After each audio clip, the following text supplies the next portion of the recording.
Good morning. I'm glad to be back. We're on chapter 30, Like a Rolling Stone. I opened for the Stones a couple of times in the late 70s and early 80s. Happened around the same time I started getting into Coke. The Coke had nothing to do with Keith and Mick. It was my doing. I like the Stones. When Wexler set me up with them, they couldn't have been cooler. I believe they're genuine lovers of true R&B, even connoisseurs of the music, and I liked being associated with them. When I look back at the music I made in the 70s, I'm not unhappy. I look at the Wexler Deep in the Night album as R&B, and I look at the stuff before and after with Gabriel Meckler, Alan Toussaint, Mike Terry, Brian Ray, as more of a mixture of rock and funk. As you know, I was deep into Sly back in the 60s.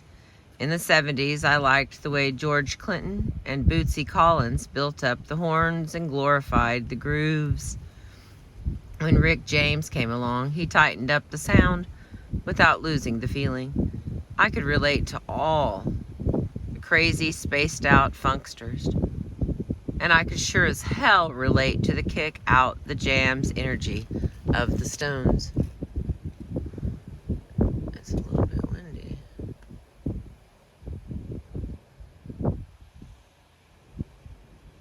I feel like it's moving a lot.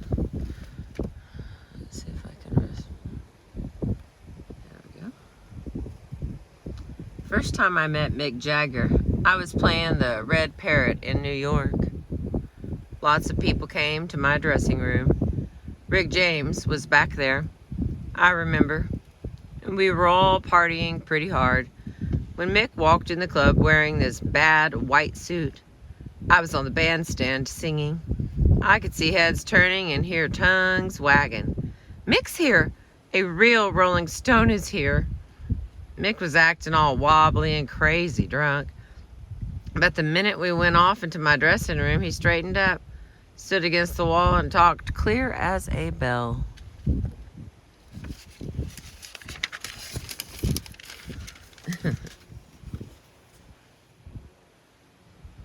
Alright, I'm trying to keep this from blowing in the wind, my friends. Let me try to turn this around a little bit more.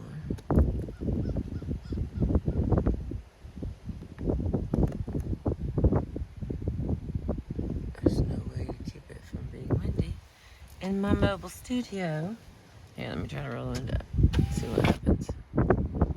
Let's see. My window's dirty. Let's try this.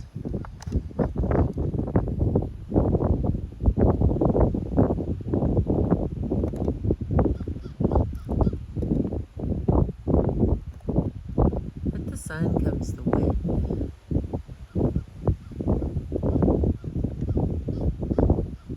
If it could stop moving the stand, that would be super good.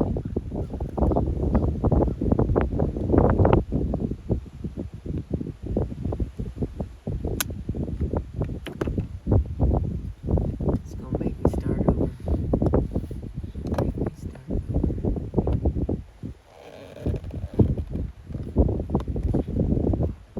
That's too windy.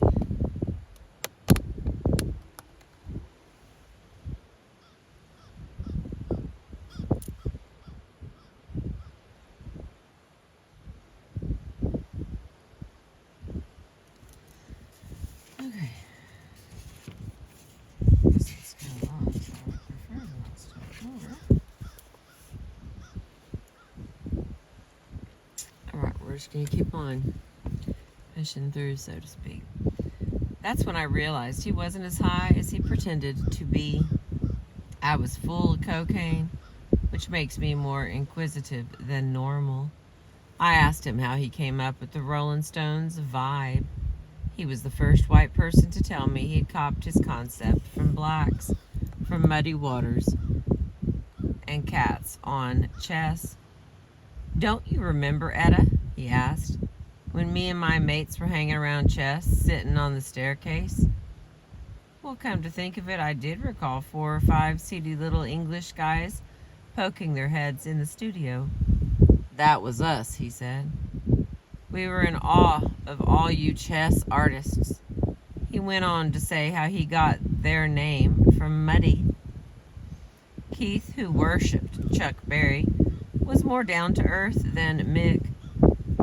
You were only as close to Mick as Mick wanted you to be, but you could talk to Keith any time. Many were the nights, for example, when he'd call me up to his room just to get high and listen to his fabulous collection of old R&B.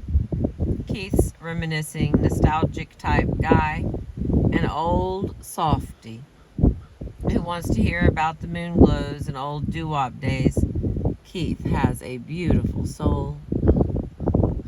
When I first went out with Keith and Mick, they had this logo of a woman they put on their tour books. I thought of her as an idealized me. She was larger than life and buffed, a monster of a lady with big bones and a crazy hat and a fighting look on her face. She was tough, ready to do whatever it took to get by in the world that didn't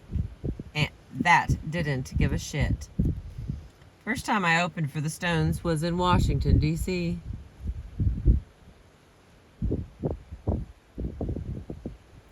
I remember feeling funny and sad. Outside, the people were standing in line as far as the eye could see. Inside, the arena was packed to the rafters. I thought about other musicians, talented black guys who couldn't even fill a neighborhood bar, and wondered why the Stones attracted this huge army of fiercely devoted fans.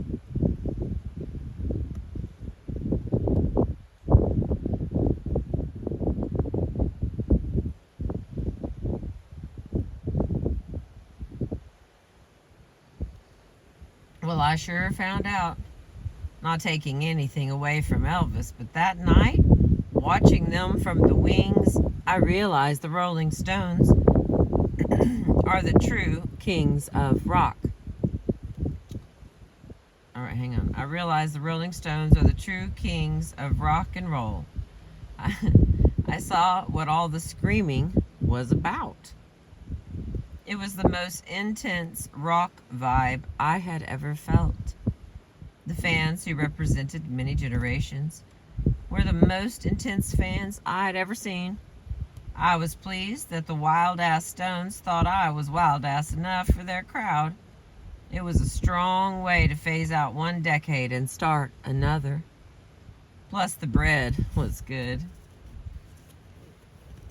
Next story. From page 233, I'm reading you Rage to Survive, Etta James and David Ritz. The man was no good. That's the only conclusion I could come to concerning Sam. I hated to think it, hated to admit that old Etta had messed up again. But anyway, I looked at our relationship. It stunk. Sam was back to hanging out with street junkies. He was getting high, night and day. After nearly 6 years of being clean, I was also getting dirty again. Maybe because I was disillusioned. Maybe because Sam represented Tarzana, the only program that had worked for me.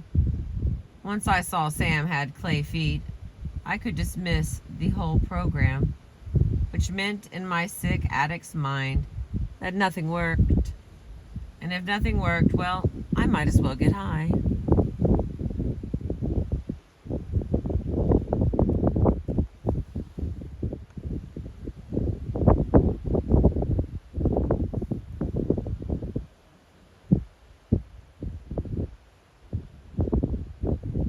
Rationalizations are bullshit, and I had plenty of bullshit.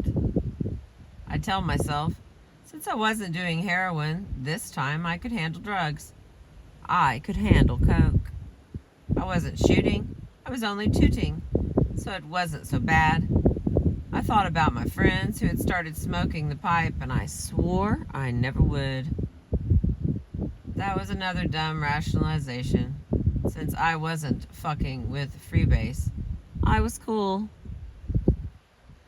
I knew, for example, that Larry Williams had been fooling with crack. In the late 70s, I'd done a showcase with my friend and musical hero, Johnny Guitar Watson. Suddenly, John was hot again. He had I Don't Want to Be a Lone Ranger, A Real Mother for Ya, and It's Too Late. Out there, John could funk it up with the best of the young brothers, and I was happy to see him riding high on the charts. Trouble is, he was riding high, period. He brought Larry Williams to the gig. I remember the horn player, John Handy, who had a jazz soul smash with Hard Work, was also on the bill. Me and John Watson and Larry shot the shit like old times. I loved getting high with those guys. I loved them for being wild and crazy and almost too talented to be believed. I knew Larry was hurting because he'd never really gotten back into show business. But because he was a great thief, he had more money than any of us. Larry kept his beautiful LA pad, but on New Year's Eve of 1980, when him and John were up there partying, he was killed by a bullet to the brain. The report called it a suicide, but I ain't sure. I know he was depressed. I know he was smoking that cocaine. And I also know he was a hothead who'd slapped around a dangerous rocker with connections to the mob. It could have been murder. We'll never know. I was sad to lose Larry because under all the confusion and hurt, his heart was good. Other people got stars on Hollywood Boulevard and plaques from the Hall of Fame. Larry never got to be no household name. But I still say that among the original people who made up this music called rock and roll, Larry Williams was respected as one bad motherfucker. And I love him. My generation, my contemporaries, the cats I respected most, were going down fast. You'd think that would make me mind. It didn't. For years, I'd been helping others, even when I left Tarzana, as an outside counselor, someone you could call 24 hours a day to talk to about your addiction. I liked that responsibility. I dug helping. I knew it helped me stay straight, but that time had passed. I hate hypocrites and didn't intend to become one. If I couldn't help myself, I couldn't help anyone else. Like Sam, I'd become a no-count counselor. I was moving into new and different addictions. A sniff here, a magic mushroom there. I managed to keep myself alive. Because of my hardcore fans, I always found work. Even someone like Diana Ross put me on her national TV special. I was not comfortable. She had me doing some red hot blues number like I was a red hot mama from the 20s. I was wearing this ridiculous heavy gown, singing while walking down a flight of stairs, feeling like a fool. I had to do the damn song over 4 dozen times, and finally I flat refused. Diana wasn't happy, but I didn't budge. Don't get me wrong, I appreciate Miss Ross holding me in high regard. I admire her, but I hate all the phony baloney Hollywood crap and would rather stay home eating popcorn. And the next story. The big shock came in 1981. I was a little edgy anyway, because I'd been snorting coke. It was a Saturday afternoon, and me and my band had just wrapped up a sound check at the club on Greenville Avenue in Dallas, Texas. We were about to return to the motel. I remember it was sunny outside, when a tall man walked through the door. His frame blocked the light. I couldn't be sure, but the shape of his body looked awfully familiar. As he approached me, his face was still covered in darkness. I could swear I knew the walk. It seemed crazy, seemed nearly impossible, but yes, no doubt about it, it was Artis Mills.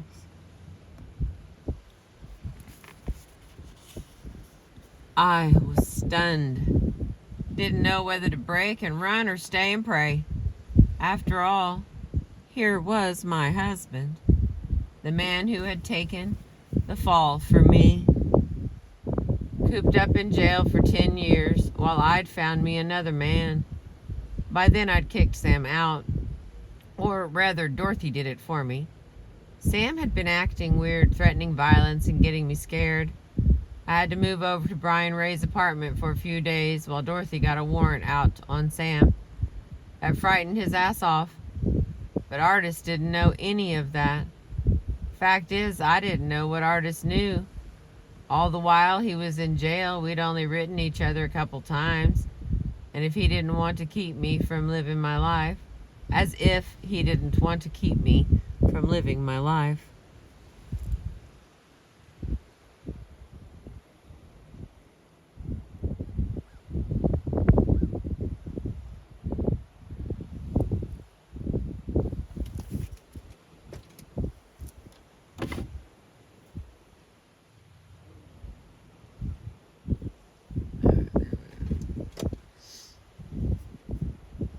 Hey, baby, he said that day in Dallas, without any edge to his voice.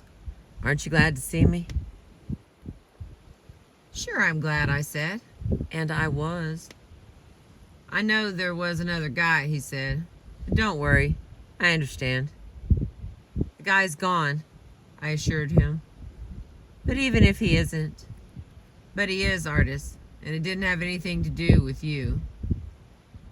Well, I just came by to tell you I'm out on parole on weekends. In a few months, I'll be out for good. Wow, I said, looking at Artis and maybe the only man who loved me for my own sake, not for his. That afternoon, we went back to my motel. We talked only a short while before he took me in his arms and kissed me. He didn't ask for apologies or explanations. He was all sweetness and muscle, strong and tender. We made love, and let me tell you, I mean love. Reestablishing our relationship took time. 4 or 5 times I came back to visit him in Dallas, where he was living in a halfway house. A couple of months later, he found work with a moving company and got his own apartment. He didn't like how I was getting deeper into coke. He wouldn't touch it, but he also wouldn't judge or scold me. He wanted me back, and I gotta say, I was attracted to him as ever. Jail had mellowed Artis out, gave him more patience and compassion. His eyes were older, but his smile still melted me, and his body was iron. No one had ever sacrificed for me like Artis. No one had ever demonstrated the kind of devotion. Plus, unlike Sam or the other losers I'd found, Artis didn't care nothing about showbiz. He was a homebody who couldn't care less about hanging out with the stars or being my manager. And the final story for this chapter.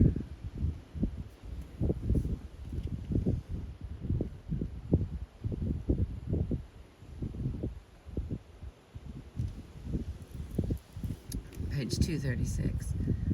My management was suffering. My career was in the toilet. People tried to help, but I was hell-bent on getting high. In 1980, I'd met a man named Lupe de Leon, a wonderful jazz-loving Mexican-American who was a probations officer.